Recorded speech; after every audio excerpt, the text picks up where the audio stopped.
Buenos dias, muchachos! Esta é a videoaula de espanhol. Roda a vinheta.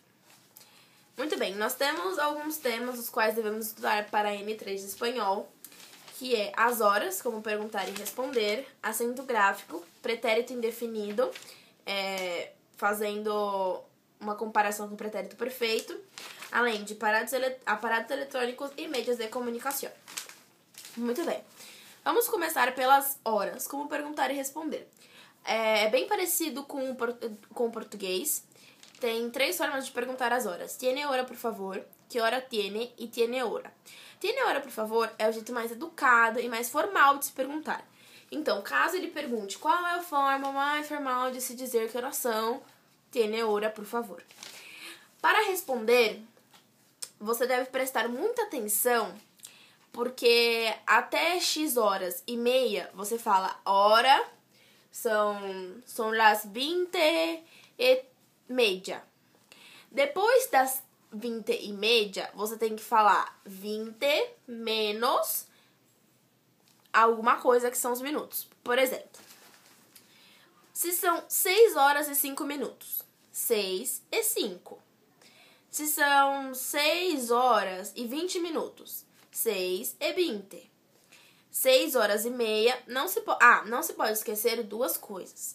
6 e 15 tem, você não fala 6 e 15, você tem que escrever 6 e quarto. Por que quarto? Porque 15 é um quarto do relógio que tem 60 minutos, certo? E às 6 e meia, você deve dizer 6 e meia, que seria metade de um relógio.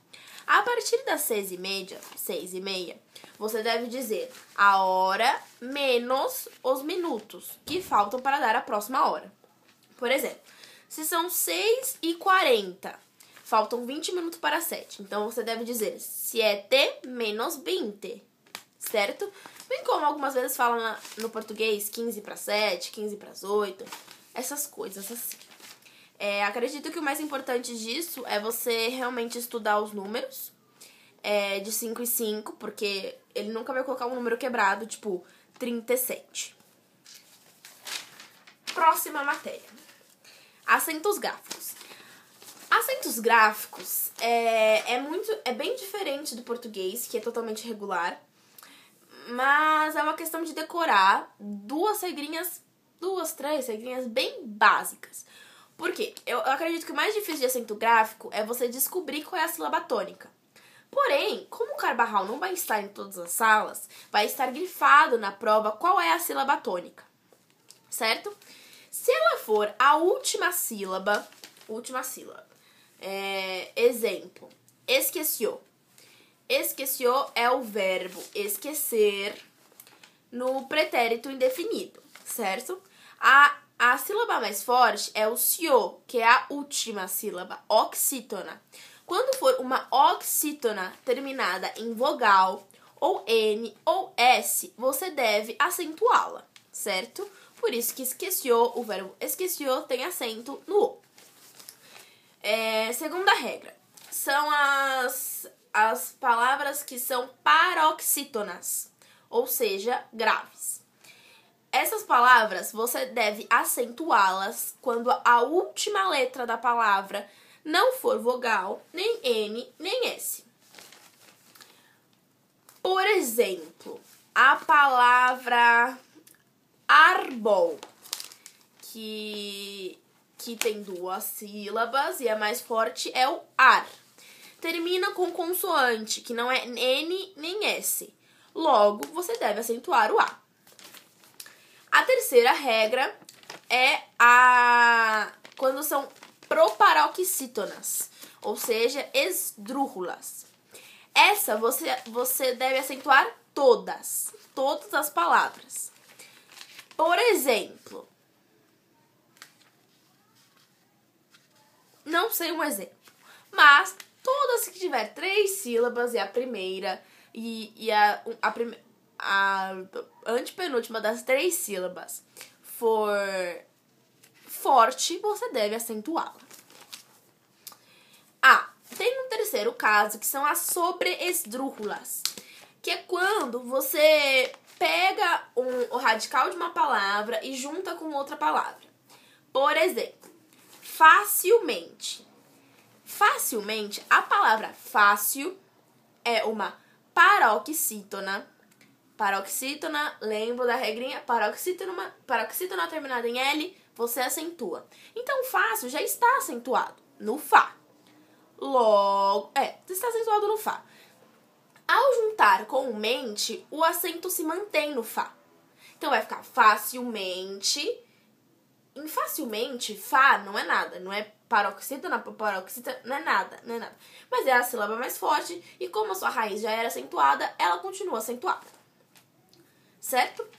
Outra expressão muito importante que o Carvajal pediu para estudar era ao falar ao telefone. São duas expressões, assim, bem bobinhas, que é dígame para alô e de parte de quem para quem gostaria. Certo? Agora é a parte... antes disso, perdão.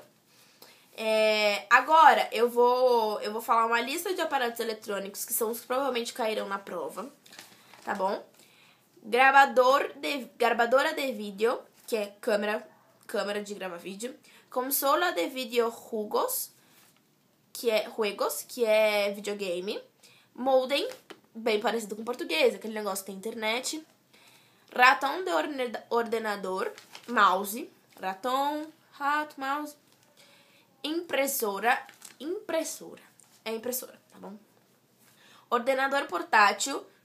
Computador portátil, notebook. Câmera digital. Telefone móvel, celular. Videocâmara.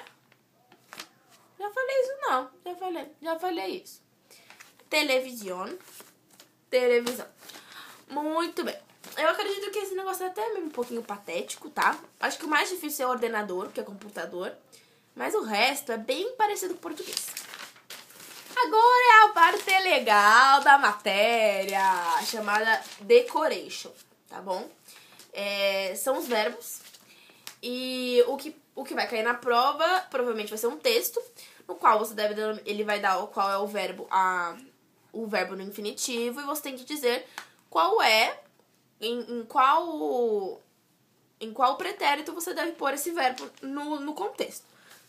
Certo? Muito bem. A terminação dos verbos, os verbos terminados em ar, eles se conjugam desta forma. Estudié, estudiaste, estudiou. Estudiamos, estudiasteis, estudiaram.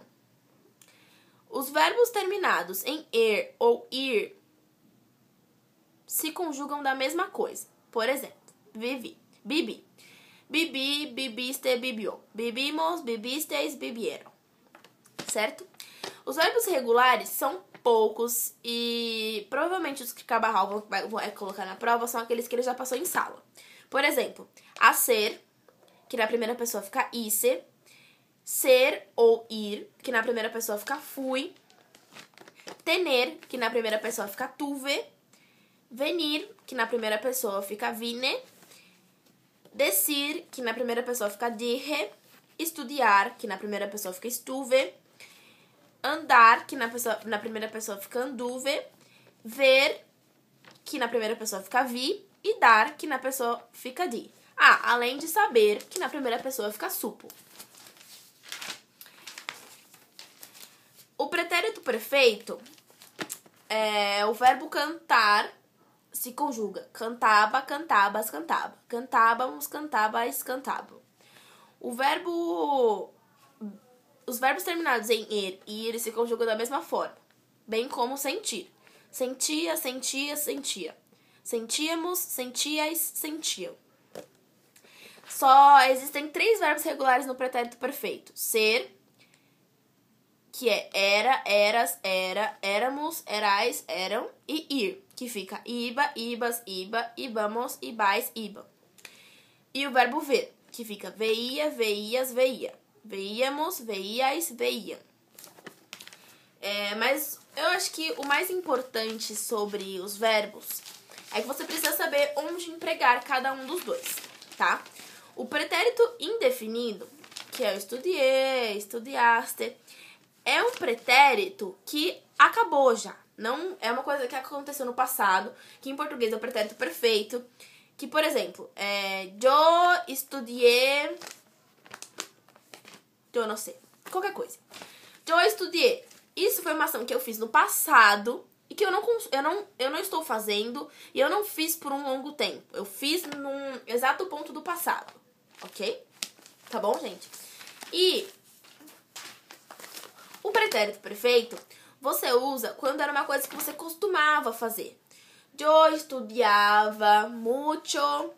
Eu brincava mucho. É coisa que você, no passado, costumava fazer com grande frequência. E meios de comunicação não tem muito o que estudar, porque vai cair como interpretação de texto. Muito obrigada.